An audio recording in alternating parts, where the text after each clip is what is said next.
Et si l'intelligence artificielle pouvait vous faire gagner 2 heures par jour dans votre activité? Pas dans 10 ans, pas dans une théorie, aujourd'hui.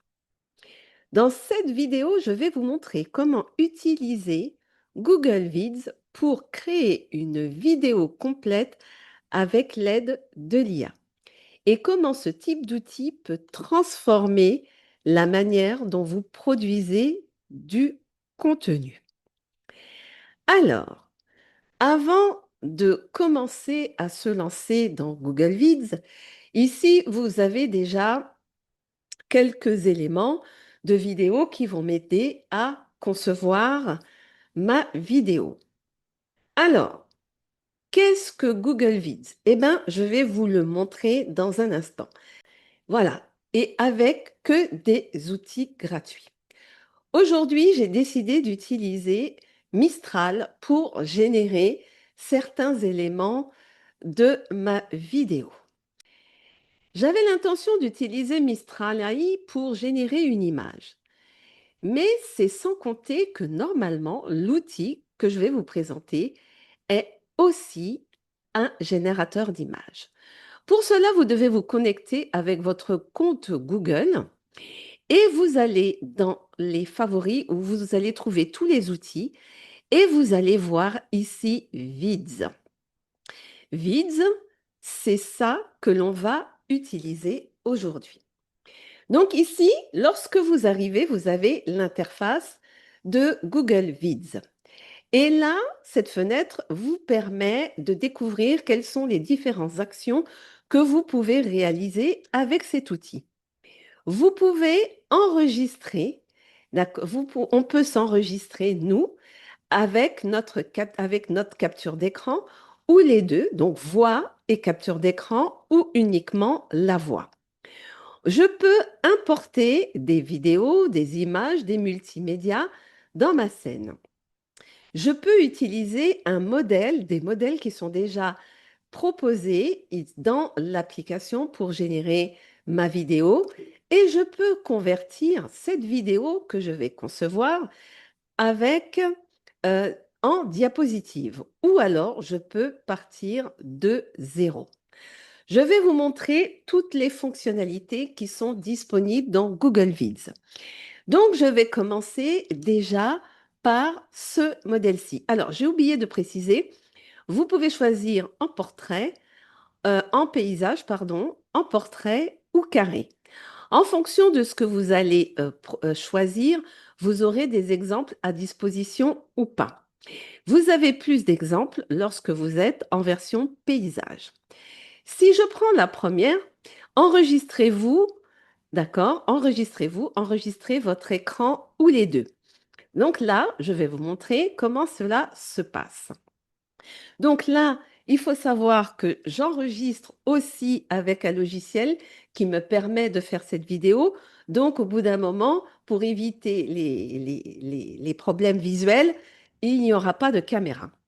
Donc là, vous avez automatiquement l'authentification qui se dit que vous avez le micro. Ici, c'est mon micro, d'accord? Alors, mon micro réellement, ce n'est pas celui-là, mais alors, on peut prendre le micro de l'ordinateur, mais mon micro, il est là. Mais il faut savoir que mon micro, il est actuellement utilisé par un autre logiciel, donc il y a des choses que vous n'allez pas entendre. Donc, autoriser pendant la visite du site, c'est autoriser pendant que vous utilisez Google Vid. Autoriser cette fois-ci ou ne jamais utiliser. Ne jamais autoriser, pardon. Donc là, je vais dire autoriser cette fois-ci. Et donc là, ici, c'est un aperçu de ma caméra, mais en fait, vous ne la voyez pas parce qu'elle est déjà occupée par un autre logiciel. Et donc, forcément, là, il va chercher à utiliser quelque chose de disponible. Là, je viens de choisir ma webcam, mais comme elle est utilisée par un autre logiciel, il ne va pas pouvoir la détecter. Et donc, c'est pareil, j'adonne certaines autorisations pendant la visite du site, autorisation cette fois-ci, etc. Donc, je fais autoriser cette fois-ci. Il y a caméra et écran. Donc, la caméra et écran, donc c'est pareil.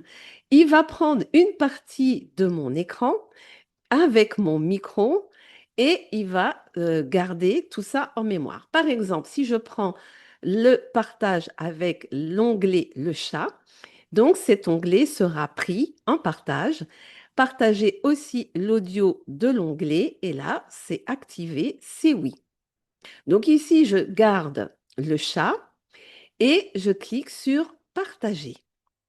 À partir de là, vous avez là la possibilité d'arrêter le partage si je ne veux plus partager cet écran ici. Donc là, maintenant, je vous montre le résultat. Donc ici, il y a eu 33 secondes d'enregistrement. Je clique sur aperçu et voilà. Donc ici, voici ce que vous voyez. Je clique sur play. Bon, là, vous n'entendrez pas parce que le micro, il est branché, mais je vous mettrai la voix.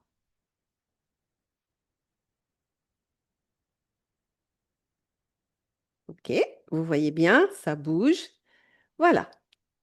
Ensuite, ce qui se passe, si je suis satisfaite du résultat, j'ai plus qu'à cliquer sur insérer. Et à partir de là, je suis sur ma timeline de ma vidéo, ici, qui se trouve ici.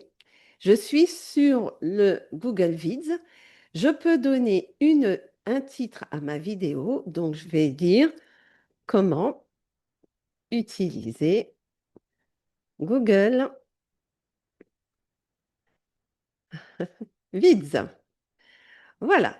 Donc là, je viens de faire un enregistrement. Voici la position de l'enregistrement actuellement.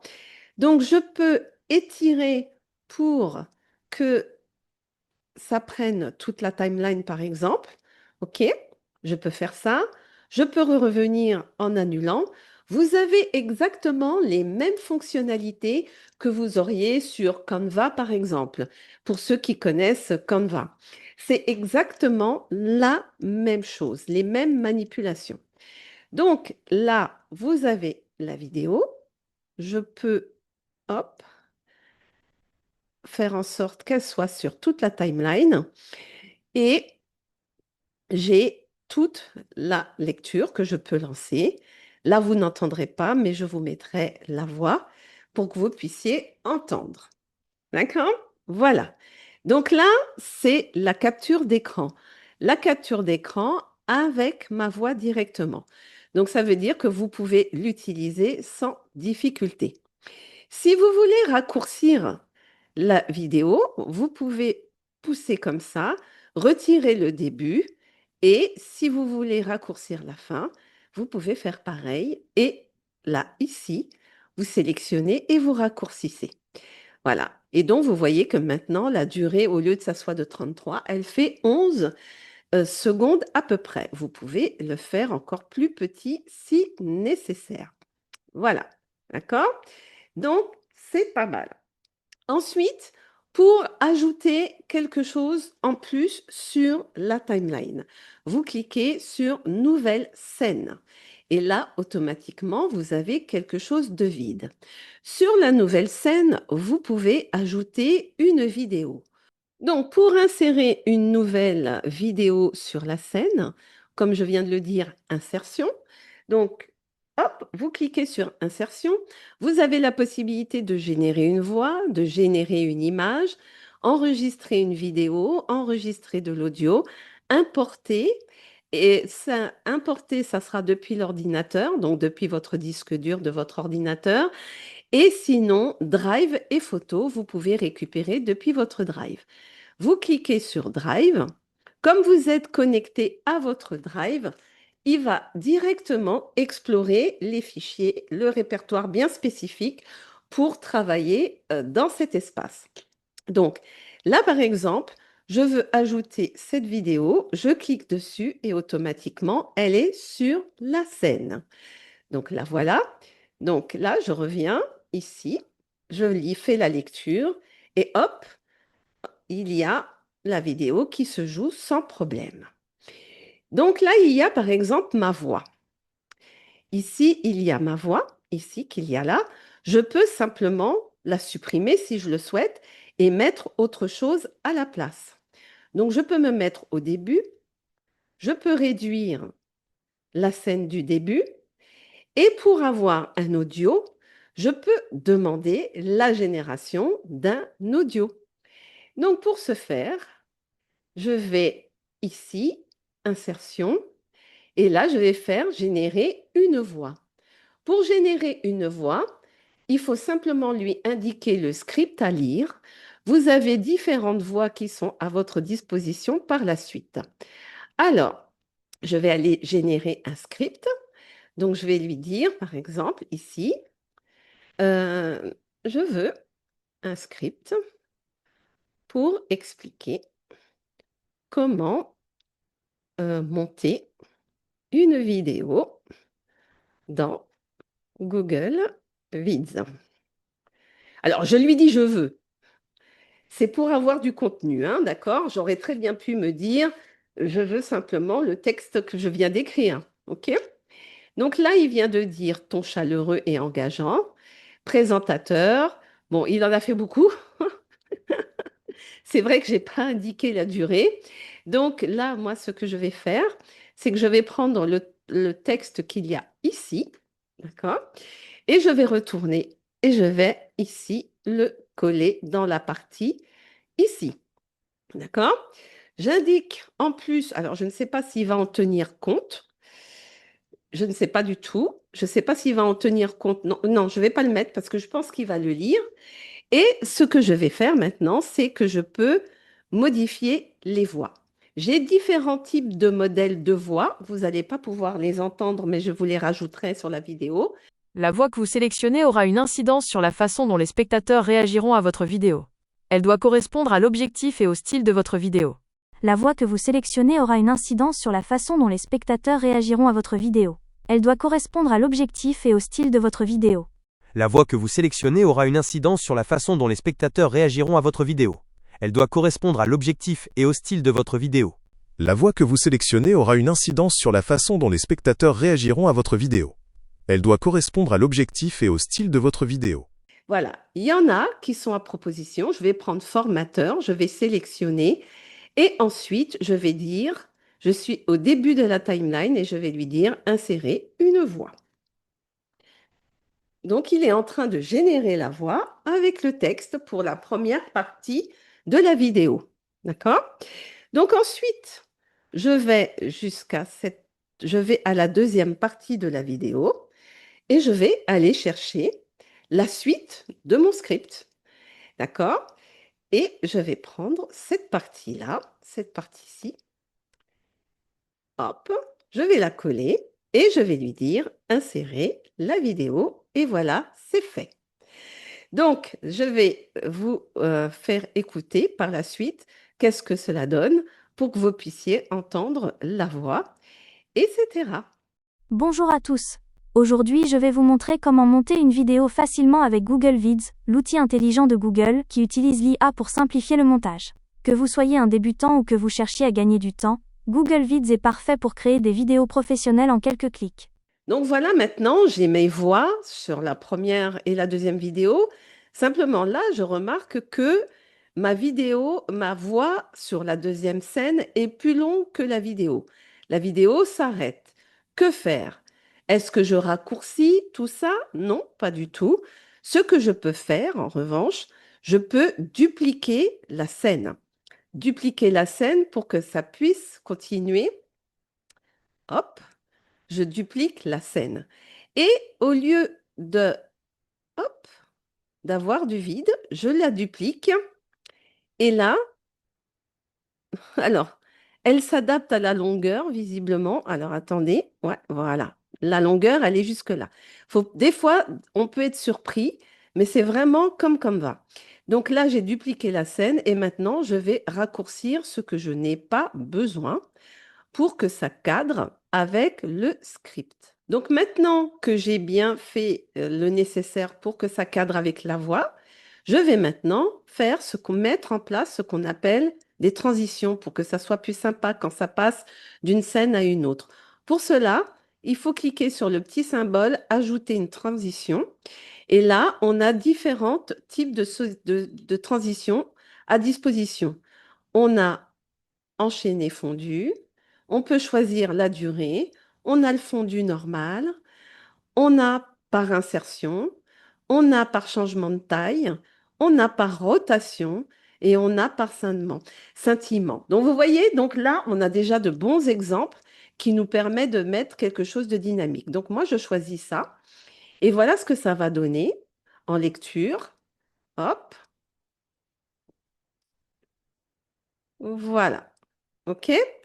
Donc, en faisant cette transition, je remarque qu'il y a on dirait un chevauchement entre les deux voix. Donc, il faut faire bien attention. Quand on fait une transition, ça joue aussi sur la voix. Donc là, je vais faire un enchaînement. Hop. Et ici, ce que je vois, je vais essayer de décaler pour qu'il n'y ait pas d'enchevêtrement. Alors, hop, je veux être sûre qu'il n'y a pas de coupe entre les deux voix, mais normalement, il n'y en a pas. Donc, voilà ce que ça va donner. Je fais la lecture. Hop, transition.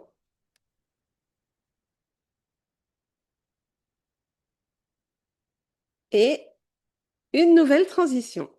Donc, maintenant, je vais rajouter une nouvelle scène. Imaginons maintenant, ah, ok, il s'est agrandi encore plus alors que je vais l'agrandir pour qu'il s'adapte par rapport à ce que j'ai demandé. Imaginons maintenant que je voudrais rajouter une image. Je ne veux pas ajouter une vidéo, mais là, je veux ajouter une image. Mais l'image, je ne l'ai pas. Donc, là, ce qu'on peut faire, c'est que si vous avez bien compris, on peut avoir la possibilité d'insérer, d'accord, une image générée. Voilà.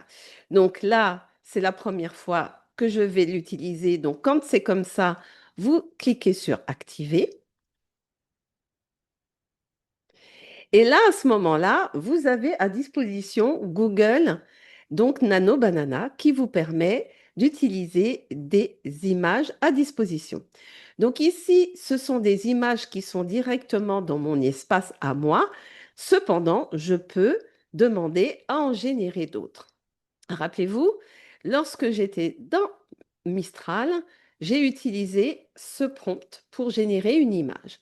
Et bien cette fois, je vais lui demander de la générer pour moi et la rajouter dans ma scène.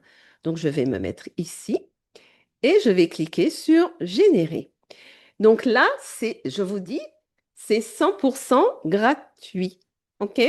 Donc là, vous n'avez plus d'excuses pour dire, je ne sais pas faire du montage vidéo, je n'ai pas de logiciel de montage vidéo, je ne sais pas comment faire.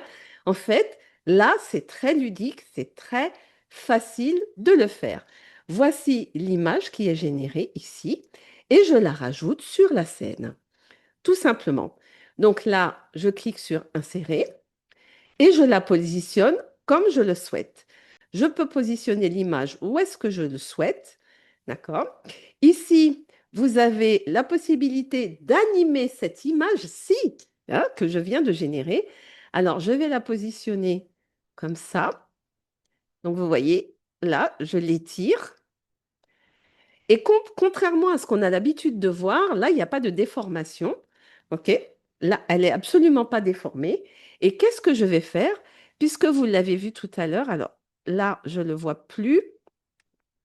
Voilà, parce qu'elle est plus, elle est ici. Hop.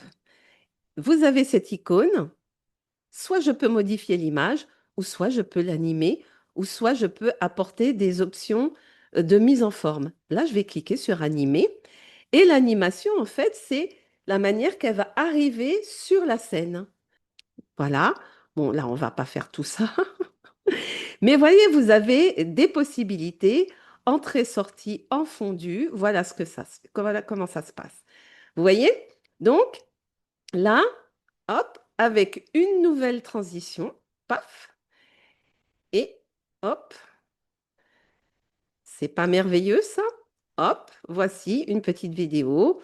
Ça scintille un peu, ça fait mal aux yeux, hein, mais c'est juste pour la démonstration. L'objectif ici, c'est de vous montrer les possibilités que vous avez à votre disposition. Maintenant, dans cette partie de vidéo, je vais vous montrer une vidéo que j'ai fait en capture d'écran. Et donc là, c'est moi. Je suis en train de faire mon introduction de la vidéo et je vais vous expliquer qu'est-ce que l'on peut faire en complément. Donc, il y a des outils que l'on peut avoir. Donc, vous avez vu la voix off, vous avez vu la génération d'images, vous avez vu comment j'ai enregistré, vous avez vu que on peut importer des éléments depuis l'ordinateur ou depuis une banque de photos, mais je vais maintenant vous montrer la partie du sous-titre. Et oui, ça aussi, vous avez la possibilité de faire le sous-titrage. Donc, vous avez des styles. On est sur la scène actuellement. Vous avez différents modèles de styles de sous-titrage avec des phrases. Par exemple, si je choisis celle-ci, voilà. Comme vous n'entendez pas le son, regardez ce qui se passe. D'accord? Mot à mot, vous avez la lecture du sous-titrage de la vidéo. Et donc, c'est quand même pas mal. Vous pouvez choisir un style, un autre, le modifier autant que vous le souhaitez. Donc, je peux choisir celui-ci et hop, c'est pris en compte quasiment tout de suite. Donc là, la partie sous-titrage est très importante aujourd'hui et vous l'avez à disposition. Vous pouvez changer l'emplacement du sous-titrage en question. Si ça prend trop de place, vous pouvez la réduire, vous pouvez l'agrandir. Voilà. Et tout ça est possible. Vous pouvez, par exemple, hop, le mettre de cette façon-là. Et dans ce cas-là, ça sera une lecture quasiment presque mot à mot. Voilà, comme ça. OK? Donc, vous avez vraiment une bonne liberté avec Google. Vous pouvez, si vous le souhaitez, par exemple, là, je suis en début de timeline. Là, je peux ajouter une scène vide et ensuite, je pourrais, si je voulais, la déplacer et la mettre au début. Voilà, je peux le faire. Et pourquoi je vais faire cela? Parce que je peux ajouter du texte. J'ai du texte simple, un titre normal de cette façon-là. Présentation vidéo avec Google Vids. Et donc là, vous pouvez, hop, alors là, c'est le tourner. Ici, le déplacer sur la scène. C'est tout à fait possible. Donc là, c'est quand le curseur est différent. Là, avec les étoiles, vous pouvez le déplacer. D'accord? Vous avez aussi des modèles déjà qui sont proposés que vous pouvez utiliser. Donc, je peux prendre par exemple celui-ci, hop, et écrire Google Vids. OK? Donc, vous avez vraiment de quoi faire, vraiment pour vous amuser, pour faire votre présentation. Donc là, hop, oups, je l'étire, voilà, et pareil. OK? Donc là, ça dépasse un peu de la scène, bien entendu. Donc là, je le fais sans structure, hein, mais je vous montre vraiment les possibilités que vous avez à votre disposition pour la vidéo. Vous avez ensuite la possibilité, par exemple, vous voyez ici, il y a la vidéo, il y a ma vignette. Donc là, vous voyez, je peux déplacer ma vignette de vidéo, de lecture. Je peux la déplacer. Je peux changer sa position. Je peux verrouiller si je veux. Je peux mettre des effets d'ombre si c'est possible, mettre un texte alternatif si cela s'affichait pas. Je peux aussi donner un effet d'animation, de fondu pour la lecture, pour que quand ça arrive, d'accord? Bon, mais c'est pas agréable bien sûr, mais c'est juste pour vous montrer. Voilà, tous les éléments peuvent s'animer en fonction du rendu que vous souhaitez rendre à votre vidéo. Donc là, cette fois, Je vous dis merci d'avoir regardé cette vidéo. Encore merci de l'avoir regardée jusqu'au bout, puisque c'est la deuxième partie des possibilités que l'on peut faire avec Google Vids. Vous n'oubliez surtout pas de de mettre un titre. Voilà. Et ensuite, dès lors que vous êtes 100% en ligne, toujours connecté, tout s'enregistre automatiquement et c'est ça qui est génial. Donc, en quelques minutes, vous pouvez faire votre capsule, votre vidéo, votre tuto comme vous le souhaitez. Vous vous lancez directement, pas besoin de montage compliqué et voilà, c'est fait. Donc là, cette fois, je vous dis merci beaucoup. Je suis partie.